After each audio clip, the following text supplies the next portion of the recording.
Mientras el aire.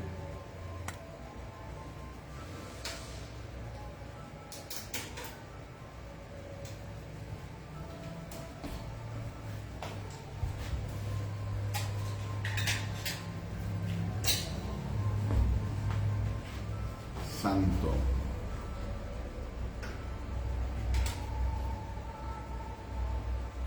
Micrófono encendido. Sí. Entra el aire en 5, 4, 3, 2, aire.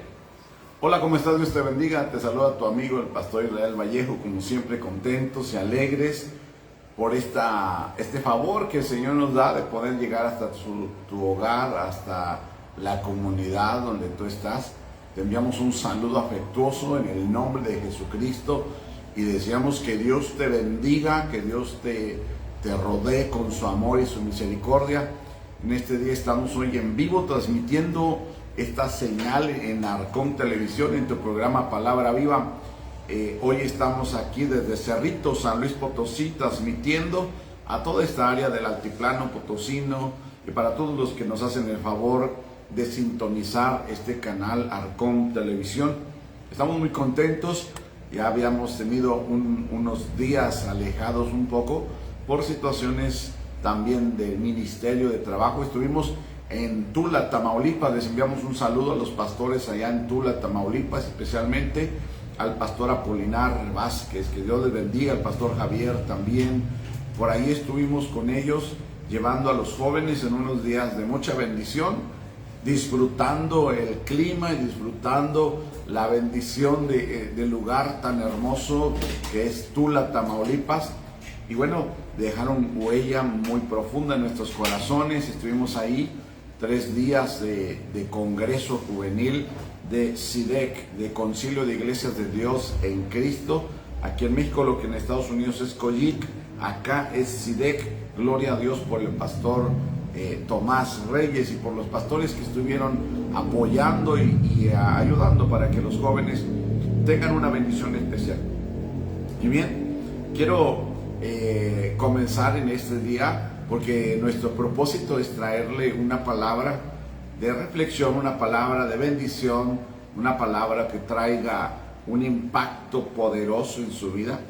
Y uno de los temas que se estuvo checando y constantemente revisando, que de hecho fue el nombre de este congreso, Redefine, y nos habla acerca de corregir el rumbo de nuestras vidas, de redefinir hacia dónde vamos, qué es lo que estamos haciendo.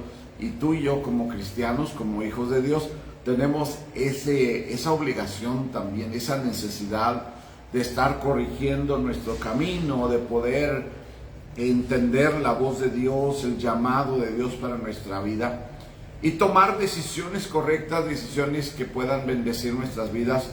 Quiero decirle que Dios estuvo tocando allá a los jóvenes y hoy esperamos que por medio de esta palabra el Señor también esté tocando su corazón y trayendo un tiempo de definición, que usted pueda definir los pasos que usted va a dar en el futuro a partir de este día como un hijo de Dios. Y hay muchos ejemplos en la Biblia, así que vamos a comenzar en esta tarde dándole gloria al Señor. En esta hora vamos a glorificar al Señor por medio de una oración. Amén. Así que estaremos orando en este momento, en este lugar. Padre, en el nombre de Jesús te damos gracias. Gracias, Dios, porque tú nos permites acercarnos a ti primeramente, Señor, y rodearnos de tu preciosa palabra. Tu palabra nos ayuda, Señor, tu palabra nos bendice, y este es el día, Señor, en que nos acercamos para que de parte de tu palabra venga un buen consejo para nosotros, Señor, el aliento que nuestra alma necesita para glorificar tu precioso nombre. Gracias, Señor, porque sé que esta palabra traerá bendición a todos los que estén escuchando, y en un día, Señor, esta palabra traerá fruto y fruto abundante. Gracias, Dios, en el nombre maravilloso y santo de mi Rey Jesús. Amén y amén. Gloria a Dios. Pues bien, amado, esta palabra comenzamos con un texto base aquí en la segunda carta del apóstol San Pablo a los Corintios, segunda a los Corintios capítulo 5, en el versículo número 17, un versículo muy conocido por todos los que ya están caminando en este camino. Y si usted no ha leído esa porción, se la vamos a leer ahora. Estas son palabras que el Espíritu Santo inspiraron en el apóstol San Pablo para que nos hagan llegar este mensaje de Dios. Ese es el pensamiento de Dios. Y Dios piensa de esta manera. Y dice el Señor, versículo 17, segunda a los Corintios, capítulo 5. De modo que si alguno está en Cristo, nueva criatura es. Las cosas viejas pasaron, he aquí todas son hechas nuevas. Gloria a Dios. Aunque es un versículo pequeño, pero encierra, amado que me está escuchando, un significado tan enorme. Porque primeramente necesitamos estar en Cristo para poder experimentar esa transformación, para poder experimentar ese cambio. Muchas personas hoy están intentando cambiar, esforzándose por cambiar, y eso es bueno, pero no es precisamente o necesariamente lo que Dios está buscando. Usted puede esforzarse por cambiar, eso es bueno, se lo vuelvo a repetir. Sin embargo, quien quiere renovarlo, quien quiere cambiarlo es Él. Así que necesitamos acercarnos hacia el trono de la gracia del Señor para que por medio de la fe el Espíritu Santo de Dios transforme nuestros corazones. Le doy un pequeño testimonio. En los inicios de mi vida cristiana, yo antes de venir a Cristo Jesús era una persona pues que tenía muchas formas erradas de caminar. Pensaba que el mundo era lo normal. Yo no hacía diferencia entre el mundo, no conocía el camino cristiano. Y uno de mis más grandes vicios era fumar, entre muchos otros. Y fumaba tanto que, bueno, un día cuando oré al Señor, cuando me predicaron el Evangelio, ese día yo me fui a dormir ya al terminar mi faena, mi día, me fui a dormir, y cuando amaneció al otro día, yo quise buscar esa satisfacción del cigarro, y cuando lo tuve en mis manos, ya no me provocó ninguna clase de placer fumar. Al contrario, me causaba un rechazo en mi cuerpo. Mi cuerpo rechazaba ese humo, y ahí hasta la fecha. No es que yo quise cambiar en ese aspecto, sino que Dios lo hizo. Hay cosas que Dios va a hacer en tu vida de manera automática, de manera instantánea, con el poder del Espíritu Santo, y es parte de la transformación que Dios quiere hacer contigo y también con cada uno de los que están escuchando. Pero miren lo que dice el apóstol Pablo, dice: de modo que si alguno está en Cristo, porque nadie puede cambiar de una manera poderosa si no es con Cristo. Hay muchas personas que pueden avanzar de manera natural con sus propias decisiones, pero al final de cuentas sigue siendo el esfuerzo humano. Y hay muchas personas que de pronto tienen esa capacidad, ¿verdad?, de poder dejar algún vicio. He escuchado a aquellas personas que dicen: bueno, yo tengo el vicio de tomar, pero cuando yo quiera lo dejo. Y a veces se proponen, y hay personas que lo dejan cualquier otra forma incorrecta de vivir. Sin embargo, cuando la persona no quiere dejar aquello y hay una reacción poderosa de Dios sobre la vida para dejar aquello, entonces daremos testimonio de que Dios ha hecho la obra, que la transformación la ha hecho Dios, y esa transformación es poderosa, es maravillosa y es sin igual porque la hizo Dios. Así que, amado, para poder tener una transformación, para poder entrar en esa regeneración, necesitamos estar en Cristo. No importa cuánto usted sea bueno para cambiar o cuánto usted se pueda esforzar para ser diferentes. Al final de cuentas, eso todavía es de manufactura humana, y necesitamos que lo que esté reaccionando en su vida sea una reacción divina. Busquemos esa reacción divina acercándonos a Dios, entregándole a Dios nuestra vida, entregándole a Dios nuestra vergüenza, nuestro pecado, nuestra debilidad, nuestro vicio. Entrégueselo a Dios.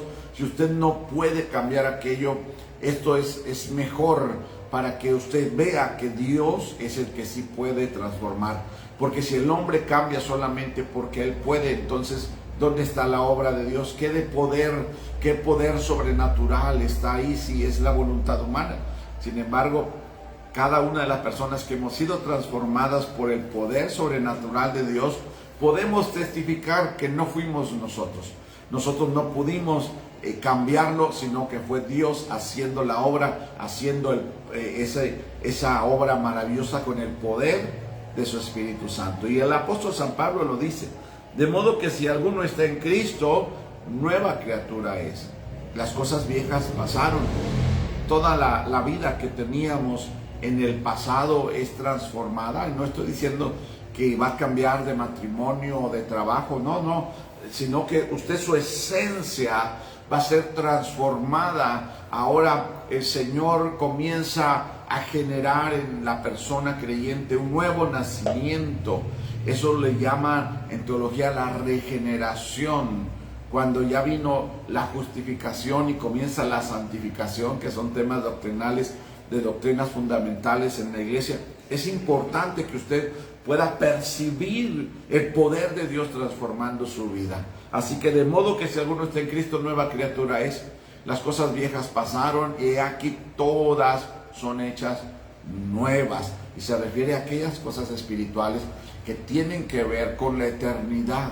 Porque el hombre camina en un camino, la misma Biblia lo llama del viejo hombre, en esa vida pasada, llena de todas las cosas que el sistema normal de la sociedad, de la economía, de la moral, ese sistema que es normal para todas las personas, Dios o la Biblia le llaman mundo. Y cuando nosotros ya no entramos en esa capacidad de seguir haciendo lo mismo, cuando nosotros somos extraídos de la forma normal en que la gente se va caminando y se va comportando, entonces ya no tenemos cabida. Y la gente que nos ve y nos rodea no se da cuenta que lo que está pasando, solamente ve que ya no estamos en aquello, que ya no caminamos con ellos, y nos empiezan a señalar como que algo nos pasó o que nos volvimos religiosos. Pero, amado, esta base es muy importante, porque si usted está en Cristo, todo su caminar pasado de pecado y de maldad, para Cristo ya no cuenta. Ese pasado ya se acabó. Dice: he aquí todas las cosas son hechas nuevas. La deuda que teníamos de pecado y todo lo que teníamos con relación a Satanás y al mundo del pecado se terminó, se canceló por la obra de la cruz, por la obra de Jesucristo en la cruz de Calvario. Así que nosotros ahora estamos en el mismo estuche que nuestro propio cuerpo, pero hemos sido regenerados, somos otra criatura. Y cuando el enemigo de nuestra alma busca a aquel de cual él era dueño de nuestra naturaleza pasada, de nuestra naturaleza caída, pero aquella persona, al recibir a Cristo, ha muerto al mundo, ha muerto al pecado. Ahora Satanás no lo puede encontrar, y Satanás ya no tiene parte ni suerte con la persona que ahora es una nueva criatura. Y hay muchos ejemplos de que esa novedad de creación, comenzamos a tomar decisiones para redefinir el rumbo de nuestra vida. Cuando vamos caminando en ese camino que para nosotros parece perfecto, lo dice la Escritura, hay caminos que al hombre le parecen derechos, y en su propia opinión piensa que tiene la razón y que está todo bien. Pero dice la Escritura, esos caminos al final solamente presentan una cosa. ¿Cuál? La muerte. Hay caminos que al hombre le parecen correctos, pero al final del camino el hombre solamente encuentra la muerte. Pero cuando Cristo se presenta, Él dice: yo soy el camino. Ya no el camino del hombre, sino el camino de Dios y el camino hacia Dios. Y cuando Él es el camino en tu vida, Él te lleva al Padre y te lleva a la vida eterna. Eso es el Evangelio. Que solamente dejes que Dios haga la obra sobre ti. que dejes que Dios te rodee con su salvación, con su gracia, con su amor y su misericordia, y Él hará la obra sobre tu vida. Así que vamos a ir a otra porción de la Escritura, y este capítulo número 8 del libro de los Hechos, me gusta mucho este capítulo porque habla de varias personas que tuvieron un encuentro con Dios. De alguna manera, algunos vieron el encuentro que otros tenían con Dios y tomaron decisiones erróneas porque todavía iban en la corriente moral de todos los de ese tiempo, y a eso el Señor le llama mundo. En esa corriente financiera, esa corriente de sociedad que todas las personas consideran normal. No precisamente tiene que ser malo, no necesariamente tiene que ser malo, pero es lo que toda la gente hace y considera lo correcto, pero no siempre la mayoría tiene la razón. Y quiero decirle, el que sí tiene la razón es Dios. Él no se equivoca, Él tiene la razón 100%. Además, Él dice, yo soy la verdad. Jesús es la verdad. Así que vamos a leer un poquito en el libro de los Hechos, en el capítulo número 8, y comienza con una escena que desde el capítulo 7 comienza a desarrollarse. Un varón lleno del poder del Espíritu Santo llamado llamado Esteban, que es movido por Dios para llevar la palabra. ¿Y qué sucedió? Todas las personas de aquel tiempo veían que eso no era correcto, y eso era la corriente normal para ellos. ¿Qué estaba haciendo Esteban? Les estaba hablando de Jesucristo, les estaba hablando de Dios. Y quiero decirle, no es normal en el mundo que las personas hablen de la Escritura, y no es normal en el mundo que las personas hablen de Jesucristo y de la salvación que Dios nos ha dado. Eso todavía sigue siendo un tema en los cuales muchos se deslindan, dicen, bueno, ahí está eso, pero yo no participo de esa fe o de ese pensamiento o de esa doctrina, porque todavía el mundo lleva una inercia, lleva una corriente, la sociedad. Y si las personas comienzan a hablar de Dios, comienzan a hablar de la Biblia, eso a toda la gente les parece raro, les parece religioso. Y bien, pues Esteban estaba hablándoles a los judíos al respecto del reino de los cielos y de nuestro Señor Jesús. ¿Y qué hicieron ellos? Lo asesinaron, lo apedrearon, lo lapidaron hasta que él murió. Y dice la Escritura que cuando él estaba siendo apedreado, ahí caído de rodillas, volteó los ojos hacia el cielo y miró los cielos abiertos y miró a Jesucristo sentado a la diestra del Padre. Y cuando él lo expresó, dice que con más odio, la gente que estaba ahí alrededor rechinaba los dientes llenos de odio, porque les hablaban de Dios, les hablaban de Jesús. Y entonces lo apedrearon, y ahí comienza a manifestarse la presencia de un hombre. Y comienzo a leer en el capítulo número 8 con ese antecedente del sacrificio de Esteban. Dice así el versículo número 1 del capítulo 8. Y Saulo consentía en su muerte. En aquel día hubo una gran persecución contra la iglesia que estaba en Jerusalén, y todos fueron esparcidos por la tierra de Judea y de Samaria, salvo los apóstoles. Mira, ahí comienza a manifestarse este varón, un joven llamado Saulo. Y sabe que iba a decir curiosamente, pero no hay curiosidades, no hay coincidencias. Esto tiene un propósito. El nombre de Saulo, que es la misma raíz de Saúl, que significa el deseado, el importante, el indispensable. Así se sentía Pablo, como alguien indispensable. Saulo en ese momento representaba ese celo religioso por defender algo que estaba chocando en contra de Dios. quiero decirle esto, que lleve el nombre o el mote de religioso, no precisamente tiene que estar de acuerdo con Dios. Y ahí es donde muchas personas comienzan a tener conflicto, porque pensaban que su religión tenía que ver con Dios.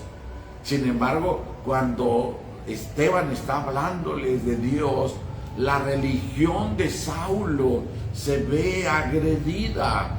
Y hoy en día hay tantas personas que protegen tanto su religión, que cuando les hablas de Dios, cuando les hablas de Jesucristo, se sienten agredidas, se sienten ofendidas y comienzan a generar en sus corazones rencor, odio, desprecio, coraje. Y esto es normal hasta cierto punto, porque es la corriente normal de la sociedad, de la creencia religiosa de muchas personas, y se considera normal, pero eso la Biblia le llama el mundo.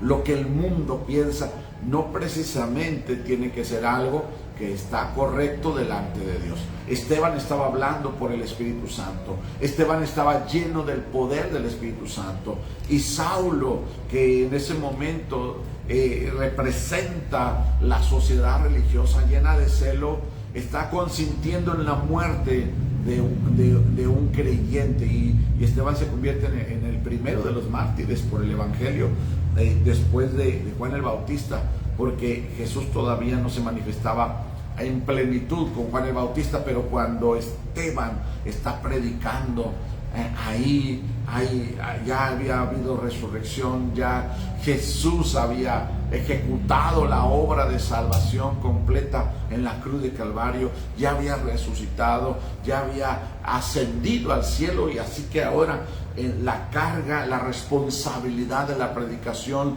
estaba sobre estos santos hombres de Dios que eran los apóstoles, y aquellos a los cuales el Señor había establecido como evangelistas, como pastores, como profetas y maestros.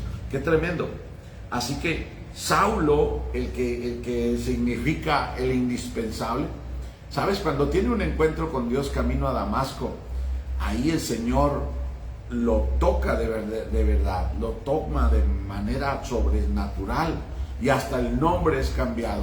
De Saulo, que es el indispensable, ahora se llama Saulo, y la palabra Pablo ahora significa el disminuido, el apocado, aquel que era tan grande como indispensable, pero ahora viene a ser disminuido, porque comienza a menguar en ese orgullo que él sentía de ser religioso, de ser celoso de las costumbres, de ser celoso de las acciones que se llevaban a cabo de manera religiosa. Muchos de nosotros lo fuimos en algún tiempo.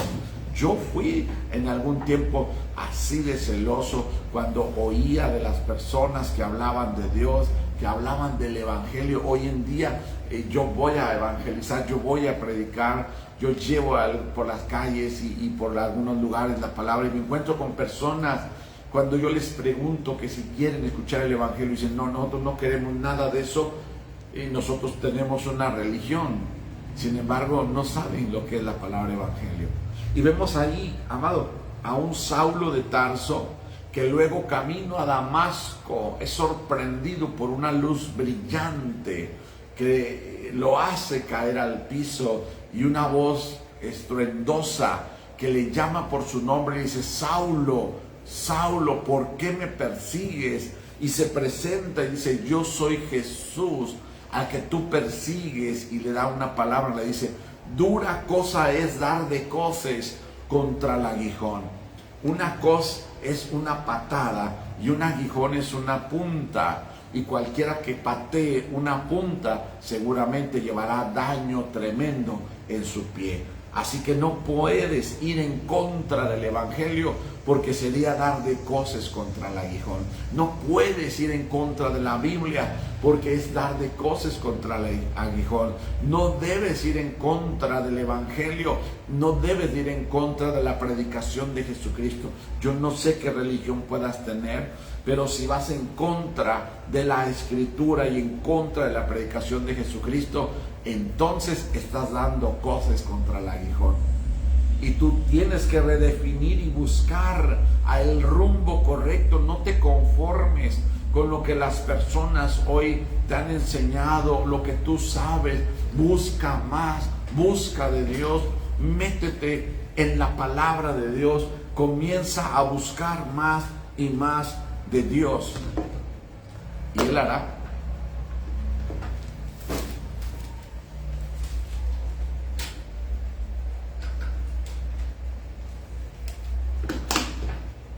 Gloria a Dios. Él hará la obra sobre tu vida.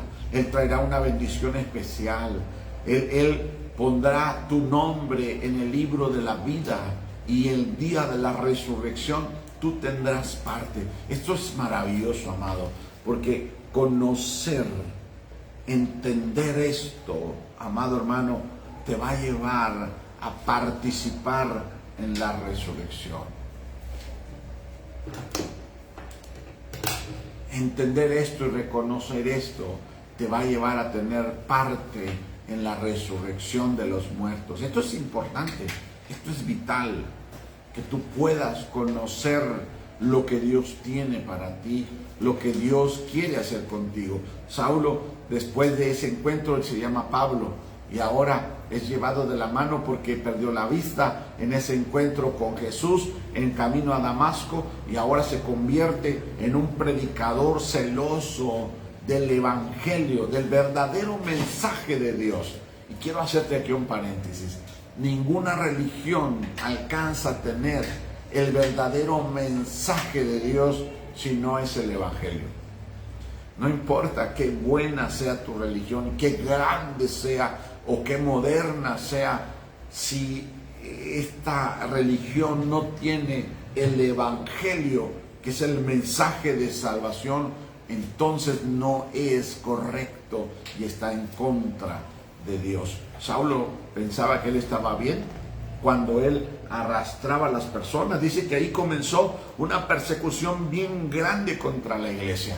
Así que Saulo estaba tomando decisiones incorrectas, estaba sediento de sangre, estaba lleno de odio, y usó toda su influencia que él tenía para ir en contra de la iglesia de Dios. Así que dice la palabra del Señor que Saulo de Tarso Pablo estaba ahí en Jerusalén, y que estaba persiguiendo a la iglesia ahí en Jerusalén, y todos fueron esparcidos. La iglesia tuvo que tomar una decisión. La iglesia, los creyentes ahí en Jerusalén tuvieron que tomar decisiones. Ellos tal vez pensaron que era una derrota, que era una batalla perdida, pero Dios tiene control de todas las cosas. Y aún en esa huida, Dios tenía un propósito, y el propósito era llevar el Evangelio a otros lugares después de Jerusalén. Se les había olvidado lo que el Señor les había dicho: en Jerusalén, en Samaria, hasta lo último de la tierra. ¿Cómo iban a llegar hasta lo último de la tierra si permanecían todavía ahí en Jerusalén? Y por eso se levantó esa persecución, para que el Evangelio llegara hasta lo último de la tierra. Pero los apóstoles también tomaron determinaciones, tomaron decisiones en su rumbo de vida. Ellos dijeron: nosotros no nos vamos, nosotros nos vamos a quedar, nosotros no importa si ahí anda uno que se llama Saulo, que anda persiguiéndonos, que nos puede matar o nos puede llevar a la cárcel, nos puede arrastrar hasta la cárcel. Nosotros vamos a estar aquí, vamos a continuar en este lugar, no importando lo que vaya a suceder. Y sabes que Dios los cuidó, Dios los guardó. Saulo en ese momento tenía todo el poder y todo el respaldo del gobierno para poder llevar a juicio o a la muerte y por lo menos a la cárcel a los apóstoles, pero Dios los cuidó. Seguimos leyendo en el versículo 2. Dice, y hombres piadosos llevaron a enterrar a Esteban e hicieron gran llanto sobre él. Versículo 3. Y Saulo asolaba la iglesia. Mira lo que estaba pasando. En aquel día, como ahora, el ataque de Satanás no es en contra de una denominación o de una religión. El ataque de Satanás es en contra de la iglesia y la predicación de la verdad, la predicación de la Escritura, la predicación de la Biblia. El nombre de Jesús es atacado. Yo le pregunto a las personas, ¿ha escuchado usted que hay persecución contra el islamismo, contra el catolicismo, contra los testigos de Jehová, contra el mormonismo? No. La iglesia cristiana ha sido perseguida, ha sido odiada. Recién tuvimos un estudio el domingo donde hablábamos acerca de la santificación y donde el Señor nos explicaba que por la palabra de Dios, la palabra iglesia, iglesia y santo, la palabra santo significa apartado para Dios, puesto aparte para un propósito. Eso es santo. Pero también la palabra iglesia, que es eclesia en griego, cuando el Señor hizo eclesis, es llamados fuera. ¿Llamados de dónde? De lo que el sistema normal de las personas que nos rodean, nosotros somos llamados afuera. Y eso nos hace santos. Somos apartados de lo que la Biblia llama mundo. Todo el sistema. Ahora nuestra economía se basa en un sistema bíblico. Ahora nuestra moral es una moral bíblica. Ahora nuestra costumbre, nuestra sociedad es espiritualmente bíblica. Por eso nosotros ahora podemos decir esto, amén. El ataque era en contra de los creyentes, era en contra de la iglesia. Dice el versículo número 3. Y Saulo asolaba la iglesia y entrando casa por casa, arrastraba a hombres y a mujeres y los entregaba en la cárcel. ¿Se imagina qué clase de persecución? No le importaban las familias, no le importaban los niños, no le importaban las ancianas, los ancianos. Él iba casa por casa. El delito era creer diferente a ellos, creer diferente, creer en Dios. Y hoy en día en muchos lugares esto es cuestión de persecución. En mismo México, yo no sé, las autoridades, son parte del sistema normal, son parte del mundo. Por eso las autoridades también están de esa parte, ¿verdad? Porque vemos en Hidalgo, vemos en Veracruz, vemos en Oaxaca, vemos en Chiapas, vemos en muchos lugares de nuestro México cómo las personas que están creyendo diferente, están creyendo en la Biblia, son privadas de la libertad, son privadas de servicios básicos, de luz, de agua. Conozco personas que si no hicieron una faena del santo patrono de su comunidad, ellos son echados de la comunidad y sus casas son quemadas y les quitan todo, no los dejan servir, no los dejan hacer nada, no los dejan sembrar, no los dejan cosechar. Comienzan diciendo, aquí no puedes enterrar a alguien que no sea de nuestra religión, porque antes y ahora está muy arraigado en algunas comunidades muy rurales que el panteón no era panteón así, el cementerio no era cementerio, era el campo santo, y estaba en un predio vecino a un templo, y todos solamente los que tenían esa religión podían ser sepultados ahí. Y gracias a Dios por las leyes de la Reforma que vinieron cuando Benito Juárez, para poder separar el Estado de la religión. Y de ahí, de cierta manera, comenzamos a obtener un beneficio mejor. Amén. Pero mire, estaban siendo llevados a la cárcel, estaban siendo perseguidos. Mire el versículo número 4. Continuamos leyendo, aunque le adelanto que no alcanzaremos a ver este tema completamente porque el tema es bastante largo. Este capítulo, aunque no es muy grande, pero nos da para mucho que escudriñar. Y el Señor quiere que escudriñemos las Escrituras, porque en ellas hay testimonio del Señor y ellas dan vida eterna. Así que dice el versículo 4: pero los que fueron esparcidos, mire el propósito de Dios, iban por todas partes haciendo que calladitos, sin decir nada, como hoy los cristianos de la secreta. No se crean. Iban por todos lados anunciando el Evangelio.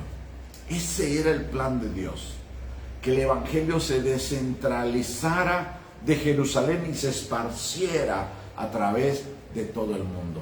De ahí se fue a Asia, se fue a Europa, se fue a muchos lugares, a África.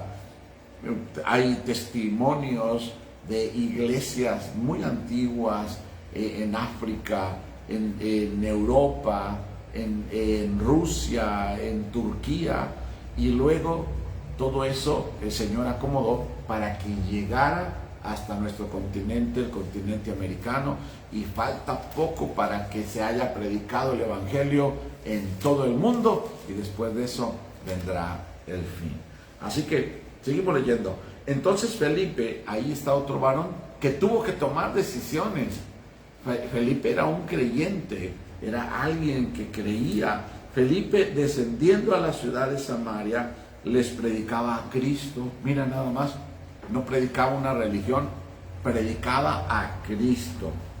Y la gente unánime escuchaba atentamente las cosas que decía Felipe, oyendo y viendo las señales que hacía. Porque Dios respalda con poder, Dios respalda con señales, prodigios, milagros. No es solamente palabra. El Evangelio no consiste solamente en palabras, sino en poder de Dios. Y volvemos al inicio de esta plática que estamos llevando a cabo, que ha sido muy amena para mí, que hay una transformación en el interior de la persona creyente que no es por sí mismo, que no es por su poder, ni su fuerza, ni su sabiduría, ni su inteligencia, sino que es una obra sobrenatural, una obra divina sobre el corazón de la persona. Hay una transformación que nadie puede llevar a cabo sino solamente Dios. Amén. Y entonces lo que sucede en la vida de la persona se convierte en algo inexplicable. ¿Cómo explicas que alguien que estaba lleno de vicios, lleno de maldad, lleno de todo lo que la gente que normalmente transita por esta tierra tiene por conceptos que son comunes? Todos tomábamos, todos fumábamos, todos fornicábamos, todos mentíamos, todos robábamos, hasta que Cristo viene al corazón, hace esa obra transformadora con el respaldo del Espíritu Santo, y se ve esa señal, ese prodigio, ese milagro que estaba ahí respaldando, y la gente miraba en el tiempo de Felipe, miraba las señales, las sanidades, las liberaciones. Hoy mucha gente no sabe que hay situaciones espirituales muy peligrosas, muy dañinas, que hay espíritus que son demonios que están habitando en cuerpos para destruirlos, o que le incitan a hacer tantas cosas, pero ignoran que hay un reino espiritual, ignoran que hay un reino espiritual a su alrededor y piensan que todo es natural. Pero bueno, continuamos con la lectura. Porque de muchos que tenían espíritus inmundos, y eso es lo que le estaba explicando hace un momento, porque de muchos que tenían espíritus inmundos salían estos dando grandes voces, y muchos paralíticos y cojos eran sanados. Se manifestaba poder. Espíritus inmundos salían huyendo. ¡Qué maravilloso! Pero había un hombre llamado Simón. Ahí está otra persona que tomó decisiones incorrectas. pensando que esto era algo natural, pensando que esto era algo común, algo de todas las personas. Este hombre llamado Simón, que antes ejercía la magia en aquella ciudad y había engañado a la gente de Samaria, haciéndose pasar por algún grande. Él tenía alguna clase de astucia para hacer cosas que llamaban la atención. Este hombre llamado Simón tenía esa fama de hacer trucos, y con su astucia Simón el mago tomó decisiones incorrectas. Él creía que lo que estaba viendo, ese poder de echar fuera demonios, ese poder de sanar enfermos, él pensaba que era algo natural, algo que se podía comprar. Dicen los siguientes versículos que viendo, aunque él creyó, dice que él veía los milagros que sucedían. Él sabía cuando espíritus malos salían de las personas, cuando los apóstoles oraban, cuando Felipe oraba, salían aquellos espíritus malos. Y entonces este hombre quiso comprar el don de Dios, quiso comprar lo que estaba sucediendo. Qué tremendo, ¿no? Dice en el versículo 11, y le estaban atentos porque con sus artes mágicas les había engañado mucho tiempo.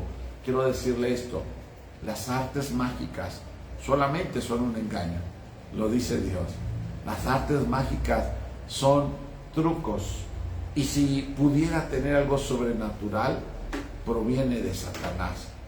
Porque no se olvide que el enemigo también está del otro lado, está del lado espiritual, y tiene cierto poder para hacer alguna clase de manifestaciones. Pero todos los milagros que Dios hace tienen por propósito una sola cosa, más bien dos: glorificar el nombre poderoso de Jesús como primero, y en segundo lugar, atraer la fe hacia Cristo para salvación y vida eterna.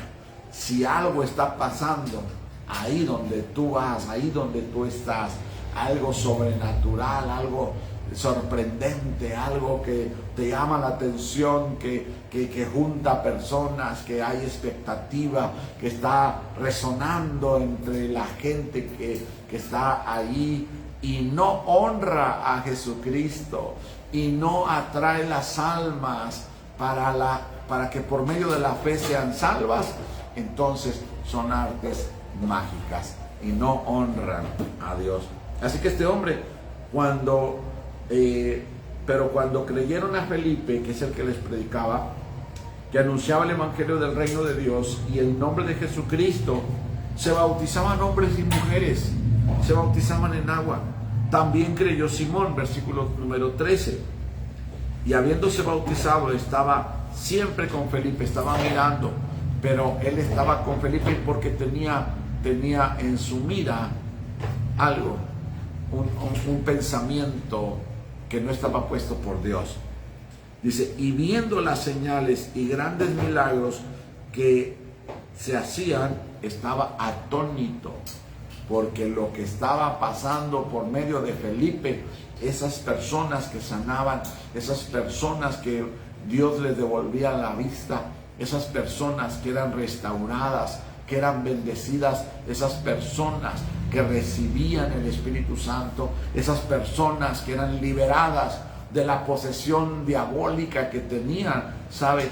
No estaban siendo bendecidas o estaban siendo prosperadas por algo o algún artilugio mágico, sino que es el poder de Dios. Así que él dijo que quería comprar. Dice, cuando los apóstoles que estaban en Jerusalén oyeron que Samaria había recibido la palabra de ellos, enviaron allá a Pedro y a Juan, los cuales, habiendo venido, oraron por ellos para que recibieran el Espíritu Santo, porque aún no había descendido sobre ellos, sino que solamente habían sido bautizados en el nombre de Jesús. Entonces les imponían la mano y recibían el Espíritu Santo. Había un bautismo del Espíritu Santo. Cuando vio Simón que por la imposición de las manos de los apóstoles se daba el Espíritu Santo, les ofreció dinero. una acción equivocada, pensando que el don de Dios se compra. Y hoy en día hay mucha gente que dice, si tú mandas dinero yo te voy a sanar. No haga caso. El reino de Dios no se vende, no está en venta. El reino de Dios está con usted si usted cree. Y el poder del Espíritu Santo es gratuito. Y Dios quiere bendecirle. Dios quiere llenarle y que usted tome decisiones correctas. Las decisiones que tomó Saulo al principio lo sumieron más en su rebeldía contra Dios. Las decisiones que tomó Simón, el mago, lo hundieron más, al grado de que Pedro le dijo, tu dinero perezca junto contigo. Así que ora a Dios para que seas perdonado y si de alguna manera no te mueras. Así que hasta hoy, hasta aquí vamos a dejar el día de hoy. El tiempo se ha terminado y necesitamos más tiempo para concluir esta lectura de este capítulo número 8 del libro de los Hechos. Pero estamos contentos porque Dios nos ha permitido estar con usted. Y quiero invitarle para que usted le pida a Jesucristo entrar en su corazón. Si usted no tiene a Jesús en su corazón, si usted no ha hecho una oración de fe, no se acuerda cómo, cuándo, si la hizo o no, yo le invito para que usted reciba a Jesús. Y que usted crea, porque el Dios que respaldó a Pablo, el Dios que respaldó a Esteban y a Felipe, es el Dios que hoy quiere entrar en su corazón. Es Jesús, el Hijo de Dios, el que trae salvación para usted. Y si usted hoy ha creído, yo le invito a que haga esta oración junto conmigo y repita estas palabras ahí en su lugar. Padre maravilloso, en el nombre de Jesús, te doy gracias por esta palabra. Hoy reconozco que soy un pecador y que necesito arrepentirme. Que todo lo que yo había creído que estaba bien, Señor, te ha ofendido y no ha ayudado a nada para estar bien contigo. Pero ahora me arrepiento, te pido perdón. He escuchado que tú quieres dar salvación y yo necesito salvación. Hoy te abro la puerta de mi corazón voluntariamente para que tú entres en mí y me salves. Hoy renuncio a la manera que el mundo tiene de creer en ti y comienzo a creer como dice la Escritura, y comienzo a creer como dice la Biblia, y comienzo a creer como dice la palabra de Dios. Señor, guíame. Hoy me pongo en tus manos y te pido que me guíes, Señor, para andar siempre en tus caminos. Gracias, Señor, por darme vida eterna y por escribir mi nombre en tu libro de la vida. En el nombre poderoso de Jesús. Amén y amén. Amado que me está escuchando, también le damos gracias a Dios por aquellos que ya están en el camino. Les animamos, ya no hay tiempo que perder. No hay el lujo de perder el tiempo. Necesitamos seguir buscando de Dios, porque en un día, no muy tarde, viene Cristo y nos vamos con el Señor.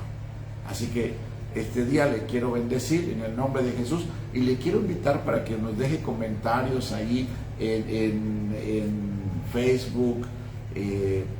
Si usted está cerca de este lugar o no tiene una Biblia y necesita una Biblia, mándenos un mensaje de WhatsApp. El número es 486-105-4100. Le haremos llegar un ejemplar de la Biblia totalmente gratis para que usted tenga donde escudriñar las Escrituras y reciba la vida del Señor. Así que para oración también usted puede mandar mensajes. Estaremos orando por sus peticiones que esté poniendo ahí.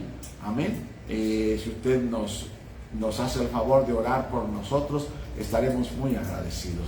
Y bien, hoy nos ha terminado el tiempo y hoy lo bendecimos en el nombre poderoso de Jesús y rogamos que Dios en su bondad lo llene de su gracia a usted y toda su familia. Congréguese, lea la Biblia, ore a Dios, trate de ayunar, sirva en la congregación donde Dios le puso, sea ejemplo para que honre a su Padre que está en el cielo y que Dios le bendiga. Y si no nos vemos aquí porque Cristo vino, nos vemos allá, pero nos vemos Dios le bendiga. Les saludamos desde Cerrito, San Luis Potosí, su amigo el pastor Israel Vallejo, en este programa Palabra Viva de este canal de bendición, Arcón Televisión. Bendiciones.